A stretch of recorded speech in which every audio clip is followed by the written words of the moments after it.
Saudara, melalui pertemuan dengan Presiden Volodymyr Zelensky di Istana Mariinsky, Ukraina, Presiden Joko Widodo menegaskan sikap Indonesia terhadap perang Ukraina dan Rusia. Selain menawarkan diri menjadi mediator antara Ukraina dan Rusia, Joko Widodo juga menegaskan pentingnya jaminan keamanan agar rantai pasok pangan dari Ukraina bisa didistribusikan ke negara-negara di dunia.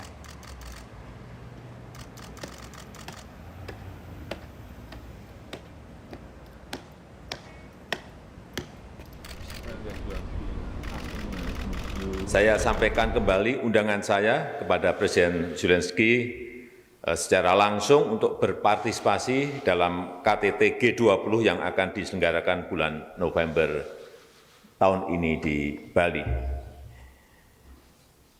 Kemudian yang kedua, saya tegaskan posisi prinsip Indonesia mengenai pentingnya penghormatan terhadap kedaulatan dan integritas wilayah.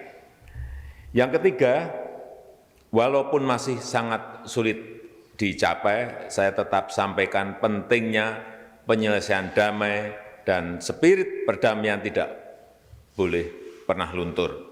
Dalam kaitan ini, saya menawarkan diri untuk membawa pesan dari Presiden Zelensky untuk Presiden Putin yang akan saya temui segera. Yang keempat, saya sampaikan empati dan kepedulian saya terhadap dampak perang bagi kemanusiaan. Dengan kemampuan yang ada, rakyat dan pemerintah Indonesia berusaha memberikan kontribusi bantuan termasuk obat-obatan dan komitmen rekonstruksi salah satu rumah sakit di sekitar Kiev.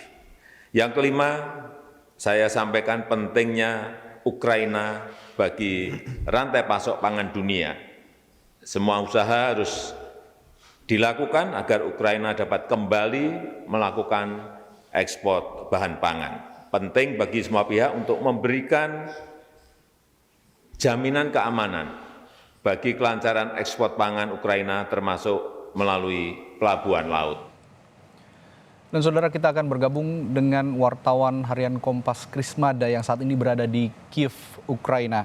Selamat siang waktu Indonesia, Mas Kris. Selamat pagi waktu Kiev, Mas Radi. Ya, masih pagi di Kiev. Mas Kris, kita ingin tahu bagaimana hasil dari pertemuan Presiden Joko Widodo dan Presiden Volodymyr Zelensky dan juga tanggapan dari masyarakat Ukraina terkait pertemuan kedua pemimpin negara ini. Salah satu yang bisa kita lihat itu kan dari media-medianya setempat, gitu ya.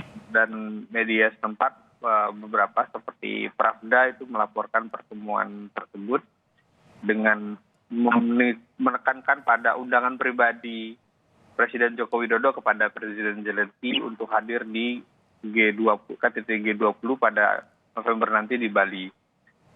Dan juga apresiasi dari Presiden Zelensky kepada Presiden Jokowi karena berkenan datang dan sebagai pemimpin Asia pertama yang datang ke Ukraina dan saat negara ini dilanda perang. Sementara dari situs resmi pemerintahnya menekankan juga soal bagaimana membuka blokade ekspor pangan dari Ukraina yang sekarang masih tertutup. Dan Ukraina ini kan salah satu pemasok bahan pangan penting bagi pasar dunia. Gandum, jagung, dan sebagainya itu. Dan mereka juga menyoroti soal bebas visa, kesepakatan bebas visa antara Indonesia dengan Ukraina yang kemarin ditandatangani ini oleh kedua Menlu, Ibu Retno Marsudi dan Dmytro Kuleba dari Ukraina. Demikian tadi. Baik, Mas Kris, Presiden Jokowi pada saat berbincang dengan Presiden Volodymyr Zelensky sempat menawarkan apakah ada pesan yang ingin disampaikan kepada Vladimir Putin. Karena sore nanti rencananya waktu Indonesia Barat Presiden Jokowi akan bertemu Vladimir Putin. Yang Anda baca dari tawaran Jokowi ini kepada Volodymyr Zelensky apa kira-kira, Mas Kris? Kemarin setelah pertemuan kami harian Kompas diterima secara khusus oleh Presiden bersama Menteri Luar Negeri dan Menteri Sekretaris Kabinet Bapak Pramono Anung.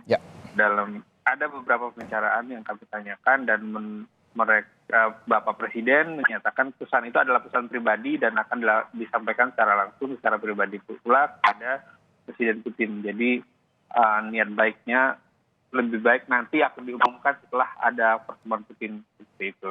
Intinya bahwa Ukraina ingin perang ini segera selesai apapun caranya, atau setidaknya mengejar gencatan senjata, karena situasinya sama-sama buruk tidak hanya bagi Ukraina dan Rusia, tetapi juga bagi komunitas internasional di berbagai negara tadi. Ya, lalu dengan kondisi terakhir di Ukraina sendiri seperti apa, Mas Chris? Apakah masih ada serangan yang dilancarkan Rusia dan daerah-daerah mana saja yang masih rawan akan serangan-serangan militer dari Rusia?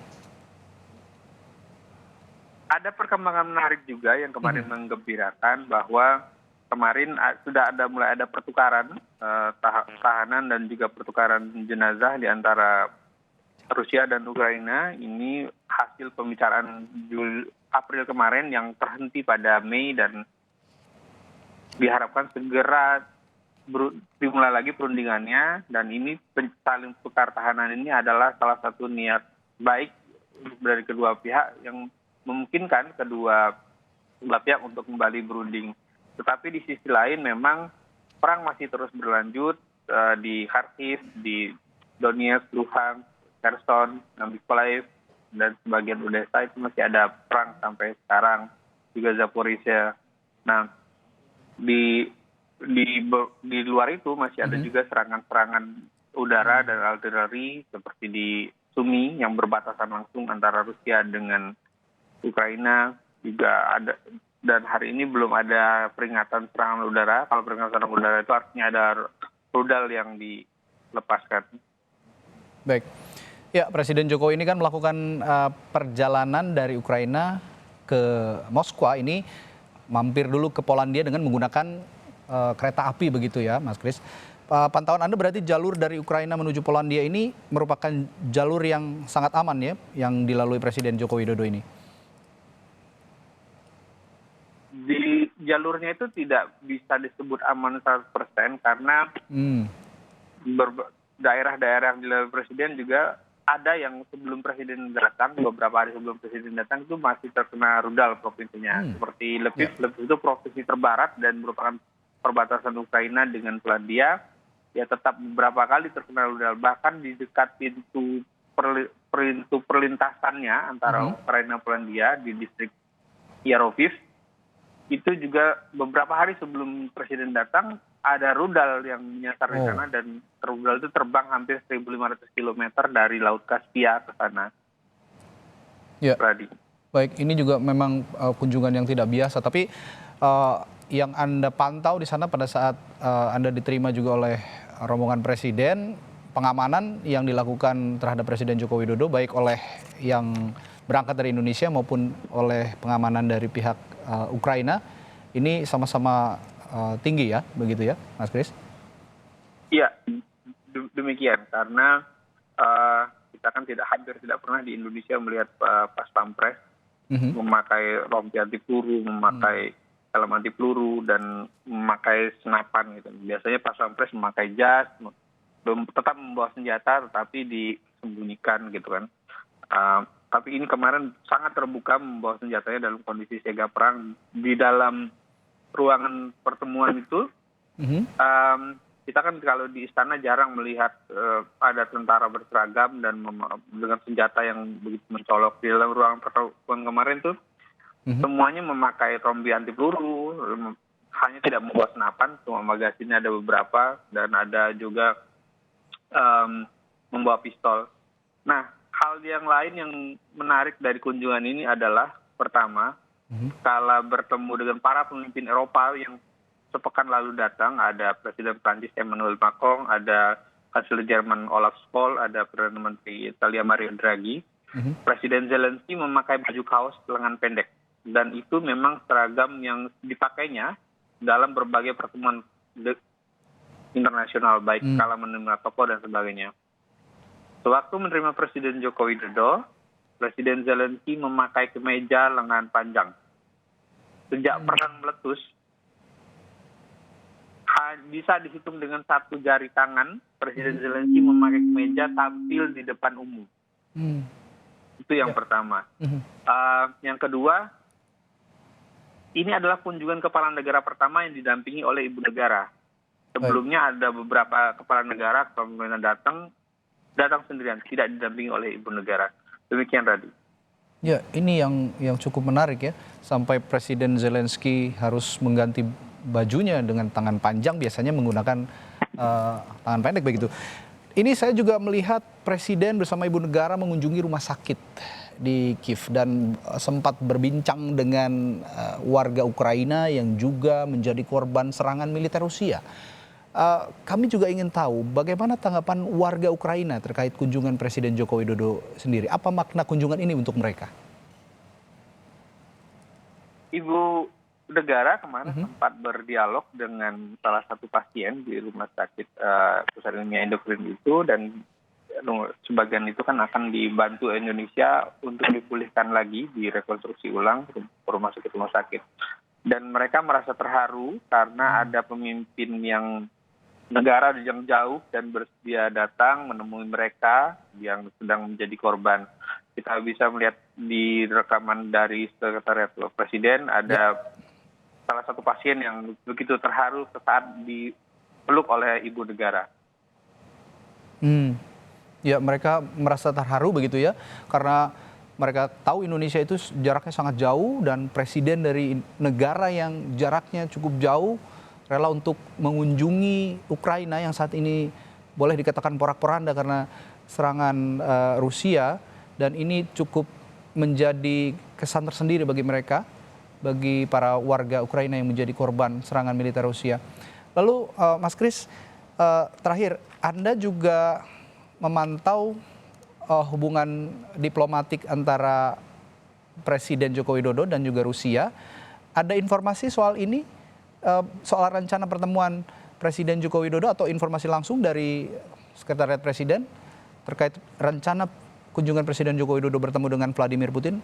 Kira-kira apa yang akan dibicarakan? Apakah pembicaraannya juga sama? Intinya ada beberapa hal. Yang pertama tentu saja pesan damai, baik yang disampaikan langsung, yang dititipkan oleh Presiden Zelensky melalui Presiden Joko Widodo, dan juga ajakan pribadi dari Presiden Joko Widodo kepada Presiden Vladimir Putin untuk segera mencapai perdamaian, karena misi damai adalah tujuan utama lawatan khusus ini. Lalu kan juga pembicaraan sebagai ketua bergilir G20, Presiden akan mengundang Vladimir Putin untuk hadir di KTT G20 di Bali November nanti, dan juga membahas soal ekspor pangan dan bahan-bahan pangan lainnya. Seperti disampaikan oleh pemerintah Indonesia dalam berbagai kesempatan, komoditas pangan dan pendukung industri pangan dari Rusia dan Ukraina ini sangat penting. Rusia ini eksportir pupuk yang besar karena hampir 40% berbagai komoditas pupuk itu dipasok oleh Rusia, dan Indonesia juga banyak negara lain bisa terimbas kalau pasokan pupuk dari Rusia ini terhambat. Indonesia juga kan konsumen penting gandum gitu. Gitu. Demikian tadi.